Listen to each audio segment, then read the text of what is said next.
Në pjesën e dytë të emisionit tonë gjithmonë kemi të ftuar tanë special. Kësaj radhe, si që paralajmërova edhe më herët, do flasim për librin e sapo publikuar Takimi me shpirtin që nga Hamim Qilafi. Pikërisht ky libër është përruar në përvjetorin e vdekjes së humanistës tonë shqiptare Gonxhe Bojaxhiu.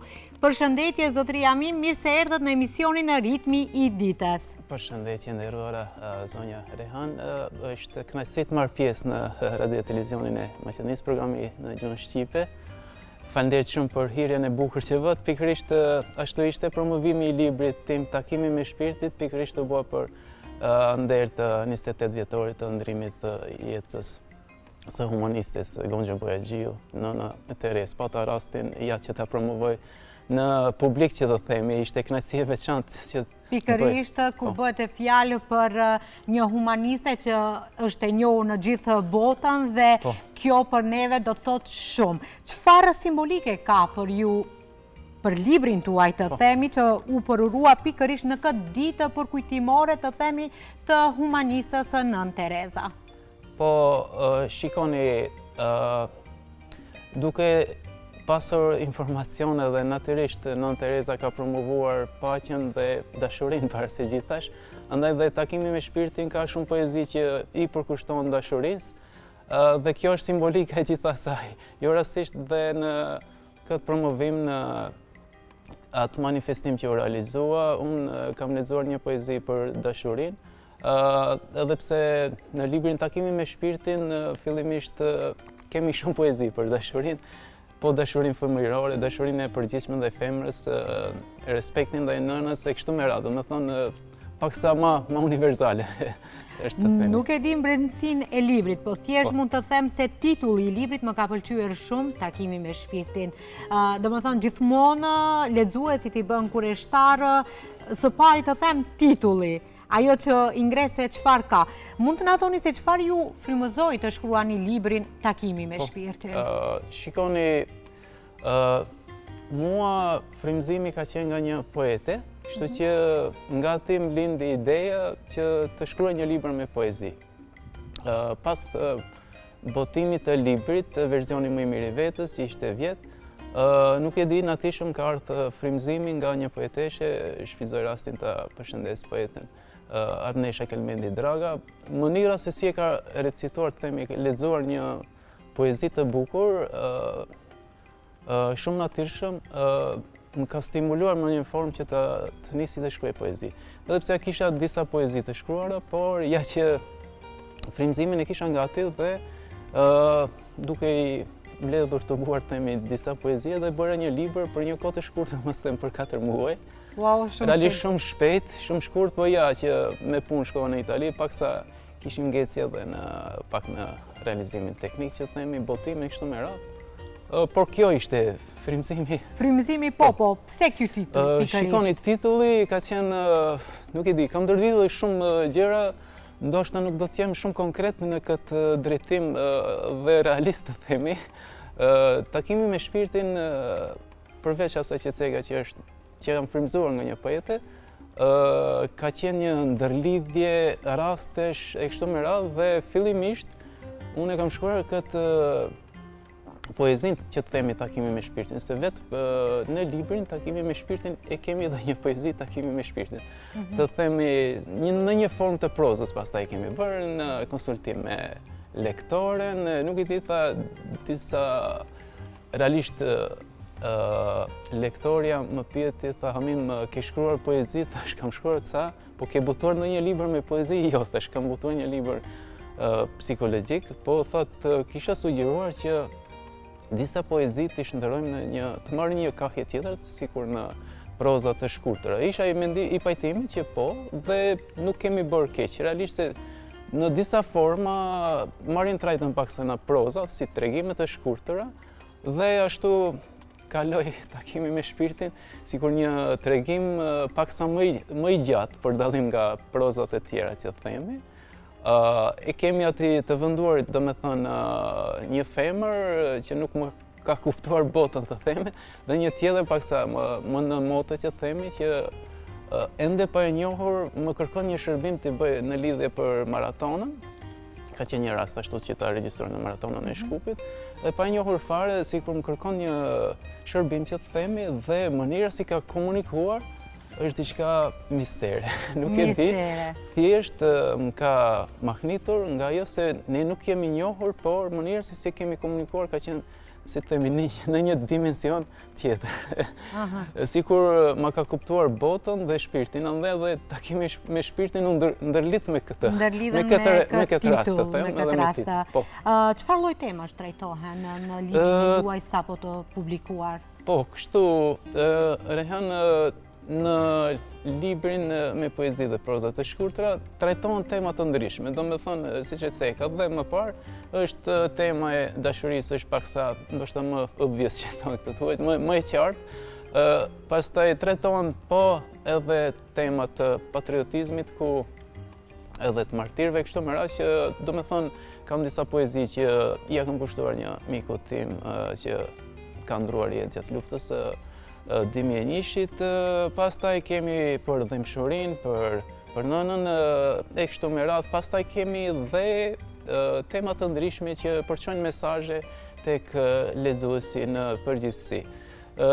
Do me thënë, temat e mia, përveç se janë në fakt poezit, përveç se janë si poezi, kanë mesazhet e veta dhe aty sikur lexuesi do ta kupton poezin si një pjesë të jetës së tij, si një pjesë të rrugtimit të tij. Fakt, në këtë libër, në këto poezi, kemi dashuri për një person të humbur, për shokët, dashuria ndaj nënës, kështu me radhë. Dhe jeni nga ky frymëzim i gjithë për të shkruar dashuri për gjithë ata, të themi, ata persona, ata njerëz të cilët si për nënën mund të themi që nëna është diçka shumë e shejtë për çdo njeri. Shikoni, poezitë e mia në përgjithësi janë, të themi, në një farë forme një realiteti ynë. Unë nënën time kam humbur, po të themi, 6 vite më parë, afër 7 vite, dhe ishte ajo pjesë që unë vajta për në Gjermani për punë dhe nuk rastisa të kthehem në momentin e duhur, në ceremoninë e fundit të varrimit, dhe kështu do me thonë janë ndërlidhur gjërat, po dhe me poezi të tjera, aty do me thonë ku i vajtoj për nënën, rastet të tjera ku të themi shfaqim dashurinë ndaj njerëzve duke marrë pjesë si maratonist dhe spartan në shumë gara të ndryshme, takime të ndryshme me njerëz e kështu me radhë. Do me thonë, dashurinë e kam kuptuar si një koncept universal dhe gjithmonë jam munduar dhe tek libri i parë, versioni më i mirë i vetës, dhe takimi me shpirtin që universalitetin tim ta shpreh në një farë forme tek librat e mi, që gjithë secili lexues në fakt ta kupton se bota nuk është pikërisht ashtu siç na imponojnë të tjerët, por ka diçka më të bukur nga ajo por duhet thjesht të hapim zemrën dhe të kemi këndvështrime të ndryshme. A ka ndonjë poezi pikërisht për nën Tereza, pasi që është përuruar ky libër pikërisht në përvjetorin e vdekjes së saj? Jo, fatkeqësisht, Rehan, nuk kam, të themi, nuk kam shkruar ndonjë poezi kushtuar nën Terezës. Nuk e di, ndoshta u desht, jo që nuk u desht realisht të shkruajmë ndonjë poezi për të. Mirë po, dhe që se kam më parë se libri është bërë shumë shpejt realisht, dhe ja, me kalimin e kohës kam shkruar edhe poezi të tjera, po të them 15 gati, ndoshta 20, që kam shkruar më pas, po që nuk janë botuar tek libri Takimi me shpirtin. Po, do të ngelet për librin tjetër, në të radhës. Mund të na thoni se si ndryshon ky libër nga libri juaj i parë? Ju e cekët edhe më herët vetë se libri juaj i parë ka qenë në aspektin psikologjik. Psikologjik, po si në një formë të autobiografisë, ku trajtoj tema të ndryshme psikologjike dhe një filozofi, po të themin mes rreshtave. Është kryesisht libër për zhvillim personal. Tani të bëjmë një komparacion apo një krahasim mes librit të parë dhe të dytë, si të them, libri i parë trajton paksa më tema më të thella psikologjike, ndërsa libri i ditë Takimi me shpirtin ka një psikologji, me të themi mes rreshtave, nuk i kam ikur edhe aspekti psikologjik, pasi që vetë mesazhet që janë që përcjell tek libri Takimi me shpirtin janë të qarta dhe këtu por poezia bën të vetën është shumë e shkurtër dhe kjo e bën dallimin, por ndërsa dhe për atë ka qenë një periudhë shumë e shpejtë, siç e thekët edhe ju, po, 4 muaj, është sigurisht është një pjesë edhe asaj që të themi verzioni më i mirë i vetes, libri i parë në fakt më ka ndihmuar për ta shkruar librin e dytë. Me një pauzë shumë të shkurtër, nuk e di, jam frymëzuar, kam nisë të shkruaj diçka, nisa të shkruaj edhe një libër tjetër, ende kam në dorëshkrim, pastaj kam bërë përkthimin e librit të parë, ende nuk kam mundur ta botoj, por sigurisht do dalë në dritë ndoshta vitin e ardhshëm, ndoshta në fund të vitit, nuk dihet. Sigurisht unë them kështu, nëse bën një hap, një kërcim për diçka, pavarësisht në sport, në letërsi dhe në diçka tjetër, gjithmonë ka tentativa që të nesërmën apo të ardhmen të bësh një hap tjetër. Sigurisht mund ka ndihmuar dhe pjesa e leximit gjithmonë, që duke lexuar dhe sikur të themi muza nuk të let që të qetë, thjesht të inspiron. Të inspiron dhe të shtyn të them për të shkruar poezi apo ndonjë libër. Po, pikërisht. Ashtu ka ndodhur shumë shpesh që unë jam përgatitur për me shku në gjumë thjesht edhe sikur të thotë zgjohu, shkruaj një poezi. Po, shkruaj një poezi apo një prosë.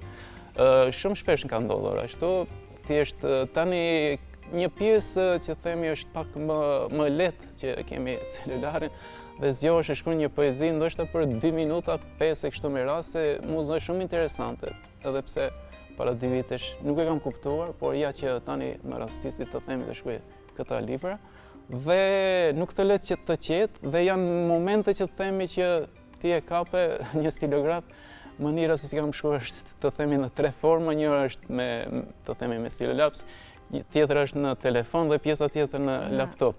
Do të thonë gjitha format i kam shfrytzuar. Në momentin që ju ka ardhur inspirimi, ku keni qenë, vetëm keni marrë dhe keni shënuar. Zakonisht unë ashtu e mbaj një çantë me vete gjithmonë dhe disa libra, një fletore apo 2 dhe 2-3 libra. Ashtu e kam princip dhe natyrisht ajo pjesë më ka ndihmuar që ta shfrytëzoj kohën në maksimum.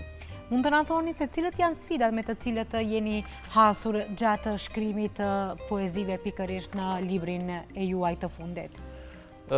Shikoni, nuk ka pasur edhe shumë sfida të themi, gjatë shkrimit gjithçka ka vajtur mirë që të themi, thjesht ka qenë ajo sfida më e madhe ka qenë kur do dalë libri në sipërfaqe. Atë e kemi pas si preokupim më të madh të themi se unë qershor shkova në Gjermani, libri përfundoi diku të themi në prill, mos në fillimi majit ishte, mos gaboj. Dhe tani lektorimi u bën, fillim të majit më pas prisnim disa sponsorë. Nuk gjetëm, por sidoqoftë e rregulluam edhe atë pjesë, tani mund është që të themi në fund të gushtit diku të dalë libri, unë në fund të gushtit erdha pikërisht edhe për këtë që libri të botohet, isha në punë në Itali një muaj e gjysmë kështu me radhë. Mirë po ja që kapi ajo pjesa e pushimeve dhe shtëpia botuese sikur na prolongoi paksa botimin e librit, punën e librit.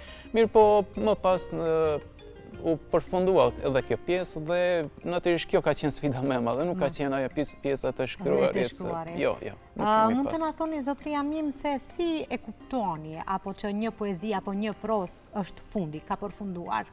Si vjen, se do më thënë ndonjëherë nuk kam fund edhe proza, mund të shkruash apo poezit strofa pa fund. Po si e kuptoni ju, si e vendosni pikën që këtu është fundi? Shikoni, kjo mënyrë është shumë interesante, pasi që dhe unë nuk kam pasur shumë të themi talent në këtë drejtim. Thjesht, sa poezi, kur kam filluar në fillim, kanë qenë poezit në përgjithësi me 4 strofshe dhe 4 reshta. Përgjithësi ashtu jam fokusuar. Nuk e di me kalimin e kohës, në konsultim dhe me profesorin e nderuar, me mentorin tim, shfrytëzoj rastin profesorin, tash përshëndes profesorin Fitim Nuhiu, ai më ka thënë Amim, aty nuk ka dhe shumë rregull, po të jetë edhe 3 rreshta, 4 apo 5, ti duhet të shkruash forma, mënyra të jetë e bukur dhe përshtatja kuptohet. Në çdo punë duhet përshtatje, para se gjithash. Dhe ndonjëherë më ka ndodhur që fundin vërtet e kam pas të vështirë. Kam marrë gjërat në fund, nuk e di, në ndërkohë më është dashur që ta redaktoj dhe ndoshta te ndonjë poezi apo pros, ka ndodhur që 2-3 herë apo dhe pas sigurisht edhe në fund kam bërë ndryshime. Ndodhen, ajo është pjesë normale, është që thjesht ti mendon se kështu duhet, po me kalimin e kohës e bën ndryshe. Pse mos dal një përfundim më i bukur? Ta kapi edhe rimën edhe gjithçka. Do me thënë, mënyra se si shkruan fillim është jo shumë e qartë. Sigur ajo rruga që vrapojmë në 22 kilometra, nuk e dim se çfarë do na ndodh deri në fund të maratonës, deri në finish. Përderisa nuk e marrim medaljen. Dhe tek libri, tek poezia dhe gjithçka, është një paqartësi që të themi. Mirë po gjatë rrugtimit, gjatë të shkruarit, qartësohen disa gjëra dhe sikur të themi lehtësohen në fund. Por në qoftë se në fund nuk të pëlqen, prapë sigurisht bën një ndryshim. Ndonjëherë ka ndodhur që edhe ndonjë të themi një strofë të tërë kam fshirë, kam menduar se nuk duhet të ishte aty. E keni eliminuar me. E keni eliminuar nga ajo poezi. Kush ju ka mbështetur në këtë të themi, në këtë rrugtimin tuaj letërar? Shikoni, rrugtimi letërari imi ka qenë po të thuash i rastësishëm në një farë formë, megjithse rastësitë nuk ekziston.